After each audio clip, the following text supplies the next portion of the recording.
Match हुआ है at the end, इतने बड़े मार्जिन से जो जीता है साउथ अफ्रीका। एक्सपेक्टेड ये था जब ग्रीनिश पिच देखी है, अनएक्सपेक्टेड कि कराची में एकदम ऐसे पिच बन गई है। इससे पहले देख लें, दो फ्रेंडली मैच जो हुए हैं साउथ अफ्रीका और उसके बाद न्यूजीलैंड के साथ, बेयर पिच थी। उसके बाद फिर पाकिस्तान और जो न्यूजीलैंड का मैच हुआ है चैंपियन ट्रॉफी का, बिल्कुल बेयर पिच थी। और उसके बाद फिर ऑल ऑफ ए सडन ये ऐसी थोड़ी सी ग्रीन पिच आ गई। तो इसमें मैं ये कहूंगा कि साउथ अफ्रीका को तो यूज हुआ है ऐसी पिचों के ऊपर खेलने के लिए।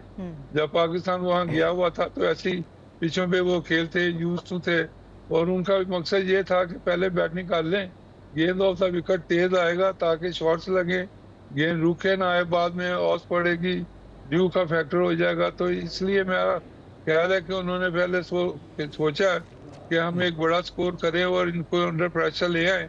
बाद में चूंकि जो स्पिन बॉलिंग है जो अफगानिस्तान की है, तो उससे वह सेकंड में शायद ग्रिप ज्यादा गेंद करे बिकॉज ऑफ द ड्यू और टर्न हो। तो इस वजह से मेरा ख्याल है उन्होंने फैसला किया है, because they are used to such pitches in South Africa. जी शाह साहब, हमने देखा कि कल भी हम बात कर रहे थे ग्रीन टॉप की पिच की, जैसे बात कर रहे हैं, क्या पिच ही वाहिद वजह थी? क्योंकि हमने तो देखा कि अफगानिस्तान की जो बॉलिंग है, उनका स्पिन अटैक उनकी बैकबोन थी, स्पिन बैटरीज ही नहीं चली, राशिद खान बगैर विकेट करते रहे बॉलिंग।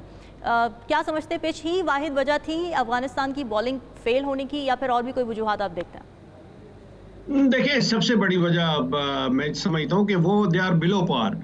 उनका जो स्पिन अटैक है वो लीड करता था मुजीब, और मुजीब आपको पता है अब टीम में नहीं है।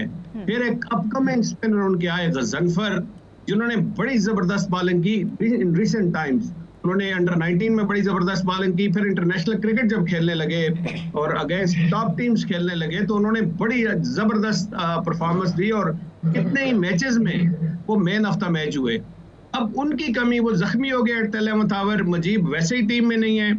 उनकी कमी और मुजीब की कमी से काफी, कल जो मैं समझता हूँ कि कल जो बिल्कुल स्पाइनलेस उनका अटैक लग रहा था मुझे अफगानिस्तान का। अफगानिस्तान वो टीम ही नहीं लग रही थी कि जो बहुत ज्यादा इंप्रेसिव होती है when it comes to spin bowling, emerging team है ना। और वो जी, और वो चीज नजर उनमें नहीं आई, बिल्कुल प्रेशराइज नहीं कर सके साउथ अफ्रीका के बैट्समैन को। रिकल्टन जिस तरह खेले, जबरदस्त इनिंग खेले। जब ऊपर से आप इतना प्रेशर डाल देते हैं और इतना बड़ा स्कोर कर देते हैं, तो फिर वैसे ही बड़ा मुश्किल हो जाता है बैट्समैन के लिए उसको पॉप अप करना, उसके साथ उसी तसलसल से चलना, उसी टेम्पो के साथ चलना। और मेन वजह मैं समझता हूँ, देखिए कभी भी अफगानिस्तान का जो फास्ट बॉलिंग अटैक है, जरूर फजले फरूकी ऊपर से एक दो विकेट ले लेते थे, लेकिन सारा उनका जो मेन स्टे है बॉलिंग अटैक का, वो उनका स्पिन डिपार्टमेंट है। मुजीब के ना होने से बहुत ज्यादा फर्क पड़ा है। फिर मुजीब को रिप्लेस जब किया गजनफर ने, तो उनको फिल कर दिया गजनफर ने, लेकिन उनकी स्पेस को फिल कर दिया। लेकिन जब Ghazanfar at the 11th our, थोड़े दिन पहले वो इंजर्ड हो गए, वो नहीं आए, उसकी वजह से कल हमें लग रहा था। और अफगानिस्तान स्ट्रगल करेगा, ये भी मैं आपको बता दूं, ये अफगानिस्तान की वो टीम नहीं है जो कि 2023 में जिसने ऑस्ट्रेलिया को तकरीबन हराते आपको खुद ही याद होगा कि मैक्सवेल की तबाहकुन इनिंग की वजह से वो बच गए। सारी बातें आपकी दुरुस्त, लेकिन यहाँ पे सवाल ये है कि ग्रीन टॉप के हवाले से बात की जा रही है कि हमने गैर मुतवक्के तौर के ऊपर ग्रीन टॉप विकेट देखी है कल वहां पे नेशनल स्टेडियम कराची में। ये बात अगर वो ना होती तो फिर भी आप ये रिजल्ट यही समझते कि ये रेजिस्ट करती हुई दिखाई दे रही होती?